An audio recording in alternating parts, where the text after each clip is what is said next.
आज की मूवी है लाइफ। मूवी के शुरुआत में दिखाया जाता है 6 एस्ट्रोनॉट्स को पृथ्वी से मंगल की तरफ एक स्पेसशिप में भेजा जाता है। उनका मिशन था मंगल पे लाइफ है या नहीं ये खोज करना। इसीलिए वो मंगल पे एक कैप्सूल भेजते हैं जिसका नाम पिलग्रिम 7 है। उसे उतारते हैं। फिर 8 महीने वो लोग वेट करते हैं। जब पिलग्रिम 7 वापस स्पेसशिप पर आता है मंगल की मिट्टी के सैंपल को लेके, तो वो एस्ट्रोनॉट्स बहुत खुश होते हैं। लेकिन जब स्पेस में आकर उससे कुछ मलबा टकराता है तो वो अपनी दिशा से भटक जाता है। पिलग्रिम 7 अब एस्ट्रोनॉट्स के कंट्रोल में नहीं था। तब उनमें से एक एस्ट्रोनॉट्स जिसका नाम होता है रोडी, वो अपनी जान पर खेलकर उस कैप्सूल को पकड़ने की कोशिश करता है और वो कामयाब भी हो जाता है। उसके बाद वो मंगल की मिट्टी को एक सैंपल रिसर्च मशीन में डालकर चेक करते हैं तो उन्हें उस मिट्टी में एक सिंगल सेल मिलता है। मतलब मंगल में किसी न किसी रूप में लाइफ मौजूद है। एस्ट्रोनॉट्स मशीन में उस लाइफ सेल की अच्छी तरीके से जांच करते हैं लेकिन उसमें कोई हलचल नहीं होता है। तो वो मशीन के टेम्परेचर को चेंज करके भी देखते हैं, तब भी कोई हलचल नहीं होता है। लेकिन जब उस मशीन में ऑक्सीजन घटाकर कार्बन डाइऑक्साइड को बढ़ाया जाता है तो उस सेल में हलचल होना शुरू हो जाता है। तो वो 6 एस्ट्रोनॉट्स बहुत खुश हो जाते हैं क्योंकि पृथ्वी से बाहर वो पहले ऐसे इंसान थे जिन्होंने लाइफ का आविष्कार किया था। वो लोग पृथ्वी में वो सारी जानकारी भेज रहे होते हैं। धरती के लोग बहुत खुश होते हैं। बच्चों से एस्ट्रोनॉट्स की बात करवाई जाती है तो एक बच्चा उस क्रिएचर का नाम रखता है कैल्विन। एस्ट्रोनॉट्स पता करते हैं कि वो सेल कम ऑक्सीजन और कम टेम्परेचर में बहुत ज्यादा रिस्पॉन्ड करता है। तब दिखाया जाता है कुछ ही दिनों में वो सेल मल्टी सेलुलर ऑर्गेनिज्म में बदल जाता है। सेल की इस पूरी प्रक्रिया की जांच डॉक्टर ह्यू कर रहे थे। डॉक्टर ह्यू के दोनों पैर खराब थे, वो चल नहीं पाते थे, इसीलिए उन्हें स्पेस में रहकर काम करना पसंद था। डॉक्टर ह्यू को कैल्विन की जांच करने पर ये मालूम होता है कि कैल्विन में नर्वस सिस्टम है, मसल्स है, वो देख सकता है, समझ सकता है। एक दिन डॉक्टर ह्यू उसकी तरफ एक उंगली बढ़ाते हैं तो कैल्विन उसे पकड़ लेता है। ये देखकर सारे एस्ट्रोनॉट्स हैरान हो जाते हैं कि एक ऑर्गेनिज्म इतना ज्यादा रिस्पॉन्स कैसे कर सकता है। अगले सीन में दिखाया जाता है जिस इंक्यूबेटर में कैल्विन को रखा गया था उसका एयर प्रेशर चेंज होने के कारण कैल्विन रिस्पॉन्स करना बंद कर देता है। एस्ट्रोनॉट्स को समझ में नहीं आता है ये हुआ तो कैसे हुआ, लेकिन डॉक्टर ह्यू को लगता था कि कैल्विन से उन्हें कई सारी बीमारी ठीक करने वाली मेडिसिन बनाई जा सकती है। इसीलिए कैल्विन का रिस्पॉन्स करना उनके लिए जरूरी था। इसीलिए डॉक्टर ह्यू डिसाइड करते हैं कि कैल्विन को हल्का सा इलेक्ट्रिक शॉक देंगे जिससे वो जाग जाए। तो उस इंक्यूबेटर के अंदर ग्लव्स पहन के इलेक्ट्रिक रॉड से कैल्विन को शॉक देते हैं जिससे वो जाग जाता है और डॉक्टर ह्यू के कलाई को बहुत जोर से पकड़ लेता है। कैल्विन इतनी जोर से पकड़ता है कि डॉक्टर की कलाई की हड्डी टूट जाती है। उसकी मदद करने बाकी सारे एस्ट्रोनॉट्स जाना चाहते थे लेकिन डॉक्टर मिरांडा उन्हें मना कर देती है क्योंकि वो बाकी एस्ट्रोनॉट्स की लाइफ रिस्क में नहीं डालना चाहती थी। कुछ देर बाद डॉक्टर ह्यू हड्डी टूटने की वजह से वो बेहोश हो जाते हैं। तब कैल्विन उसका हाथ छोड़ देता है और उस ग्लव से बाहर आने की कोशिश करता है लेकिन बाहर आ नहीं पाता है। तभी उस रॉड को तोड़ता है और रॉड के जरिए एक ग्लव्स के अंदर वो छेद बनाकर वहां से बाहर आ जाता है। बाहर आने के बाद वो डॉक्टर ह्यू को कुछ नहीं करता है। वहां पर एक चूहा था, उसे वो पूरी तरह से जकड़ कर खा जाता है और खाने के बाद कैल्विन का साइज बड़ा हो जाता है। कुछ देर बाद डॉक्टर रोडी उस दरवाजे को खोलकर ह्यू की बॉडी को बाहर निकालता है लेकिन कैल्विन उसके पैर पर जकड़ जाता है और इसी वजह से बाकी सारे एस्ट्रोनॉट्स उस रूम का गेट बंद कर देते हैं। बाहर से डॉक्टर मिरांडा उन्हें बोलती है कि तुम एक टॉर्च जलाओ क्योंकि कैल्विन ज्यादा ऑक्सीजन और हीट पसंद नहीं करता था। डॉक्टर रोडी वही करते हैं और कैल्विन सचमुच उसका पैर छोड़ देता है। फिर डॉक्टर रोडी एक फायर गन से कैल्विन को जलाने की कोशिश करते हैं लेकिन नाकामयाब होते हैं। फिर कैल्विन मौका देखकर डॉक्टर रोडी के मुंह में घुस जाता है और उसको मार देता है। ये देखकर बाकी सारे एस्ट्रोनॉट्स बहुत डर जाते हैं। अगले सीन में दिखाया जाता है कि जिस रूम में डॉक्टर रोडी की बॉडी थी और कैल्विन था उस रूम में वो जहरीली गैस छोड़ते हैं। कैल्विन रोडी के बॉडी से बाहर निकलता है और अब उसका साइज और भी बढ़ गया था।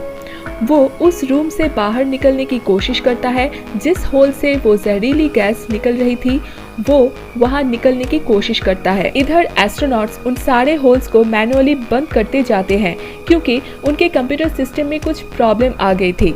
लेकिन लास्ट होल में से केल्विन बाहर निकल जाता है और वो लोग केल्विन को नहीं देख पा रहे थे। तो डॉक्टर मिरांडा अर्थ से संपर्क करने की कोशिश करती है ताकि उन्हें केल्विन के बारे में और अपनी स्थिति के बारे में पूरी जानकारी दे सके।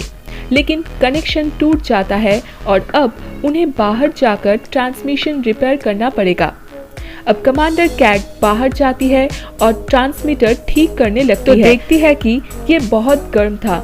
उसे जब खोलती है तो उसके अंदर से केल्विन बाहर निकलता है और उसके सूट के ऊपर जकड़ जाता है और कमांडर कैट उस ढक्कन को बंद कर देती है ताकि केल्विन स्पेसशिप के अंदर ना जा सके। केल्विन कमांडर कैट की स्पेस सूट के अंदर जाना चाहता था लेकिन वो जा नहीं पा रहा था क्योंकि एस्ट्रोनॉट्स का सूट बहुत मजबूत होता है। केल्विन उस सूट को मजबूती से पकड़ा हुआ था, इसी वजह से उस सूट का कूलेंट टूट जाता है और कमांडर कैट के हेलमेट पे सारा मॉइस्चर आके जमा हो जाता है।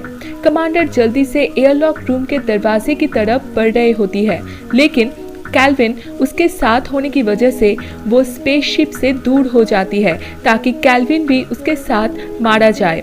लेकिन केल्विन के पास दिमाग होने की वजह से वो कमांडर को छोड़कर स्पेसशिप के ऊपर जंप करता है और कमांडर स्पेस में मर जाती है। अब केल्विन शिप के अंदर आना चाहता था और वो बस एक ही जगह से अंदर आ सकता था और वो है थ्रस्टर, जहां से शिप के इंजन का हीट बाहर निकलता था।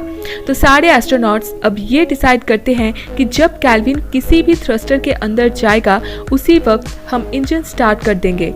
इंजन के हीट की वजह से वो पूरी तरह से जल जाएगा और मर जाएगा। तो वो लोग केल्विन को बाहर रखने की पूरी कोशिश करते हैं। इसी वजह से उनका फ्यूल कम होने लगता है और उनका शिप पृथ्वी की तरफ मूव करने लगती है। लेकिन वो लोग धरती पर नहीं आना चाहते थे क्योंकि उनके साथ केल्विन भी धरती पर आ जाता और ये धरती के लिए बहुत खतरनाक हो सकता है। वो लोग बहुत मुश्किल से शिप को बैलेंस करते हैं, सारे इंजन ऑफ कर देते हैं जिसकी वजह से केल्विन अंदर आ जाता है। उसके बाद दिखाया जाता है कि डॉक्टर ह्यू की हालत खराब होने लगती है। उन्हें हार्ट अटैक आया था। बाकी एस्ट्रोनॉट्स उन्हें इलेक्ट्रिक शॉक देते हैं, तभी उनका पाँव भारी लगता है और वहां से केल्विन बाहर निकलता है। दरअसल डॉक्टर ह्यू पाँव से हैंडीकैप होने की वजह से वो केल्विन को फील नहीं कर पाए। इसके बाद डॉक्टर ह्यू की भी डेथ हो जाती है। अभी केल्विन बाकी एस्ट्रोनॉट्स के ऊपर हमला करना चाहता था। उनमें एक एस्ट्रोनॉट अपने स्लीपिंग पॉड पे चला जाता है और केल्विन बहुत कोशिश करके भी उस स्लीपिंग पॉड के अंदर नहीं जा पा रहा था। वो पॉड का मिरर तोड़ने की कोशिश करता है लेकिन वो नहीं टूटता है, तब वो उसे छोड़ देता है। बाकी दो एस्ट्रोनॉट्स डॉक्टर ह्यू की बॉडी को एज ए ट्रैप यूज करते हैं। केल्विन डॉक्टर ह्यू की बॉडी को खा रहा होता है, तभी दिखाया जाता है कि पृथ्वी से एक एयरक्राफ्ट उनके स्पेसशिप की तरफ बढ़ रहा होता है। उस एयरक्राफ्ट का काम था उस शिप को वापस स्पेस की तरफ धकेल देना। असल में जब कमांडर एस्ट्रोनॉट्स अर्थ पे मैसेज भेज रही थी, वो मैसेज अर्थ पे पहुंचने के बाद कनेक्शन टूट गया था, इसीलिए अर्थ से ये भेजा गया था। वो एस्ट्रोनॉट्स जो स्लीपिंग पॉड के अंदर था उसे लगता है कि एक रेस्क्यू शिप आई है उन्हें वहां से बचाने के लिए, इसीलिए वो वहां से निकलता है और उस चेम्बर में घुस जाता है जहां केल्विन को डॉक्टर ह्यू के बॉडी के साथ ट्रैप करके रखा गया था। केल्विन उस एस्ट्रोनॉट को भी पकड़ लेता है और उसे मार डालता है। अब बाकी दो एस्ट्रोनॉट्स बचते हैं। फिर वो दोनों डिसाइड करते हैं कि उनमें से एक अर्थ तक जाएगा और एक स्पेस की तरफ उस क्रिएचर को लेके जाएगा। एस्ट्रोनॉट डेविड ने उस क्रिएचर को लेके स्पेस में जाने का डिसीजन ले लिया था, इसीलिए वो एक पॉड के अंदर जाते हैं और केल्विन उसे पकड़ने के लिए उस पॉड के अंदर जाकर डेविड को जकड़ लेता है। तब डेविड खुद को पॉड पे बंद कर लेता है और दूसरी एस्ट्रोनॉट अर्थ के लिए एक मैसेज रिकॉर्ड कर रही थी, जहां वो बता रही थी कि किस तरह से डेविड ने धरती को बचाने के लिए अपनी जान की परवाह नहीं की। उसके बाद उस स्पेसशिप से दो पॉड अलग हो जाते हैं। एक पॉड धरती पर आती है और दूसरी स्पेस की तरफ चली जाती है। वो पॉड जो धरती की तरफ बढ़ रहा था वो पानी के ऊपर आकर गिरता है। वो पॉड कुछ फिशरमैन देख लेते हैं। असल में ये पॉड उस एस्ट्रोनॉट का था जो एलियन को लेके स्पेस में जाने वाला था। लेकिन स्पेस में मलबे से टकराने की वजह से वो पॉड धरती पे आके गिर गया और दूसरा पॉड स्पेस में चला गया।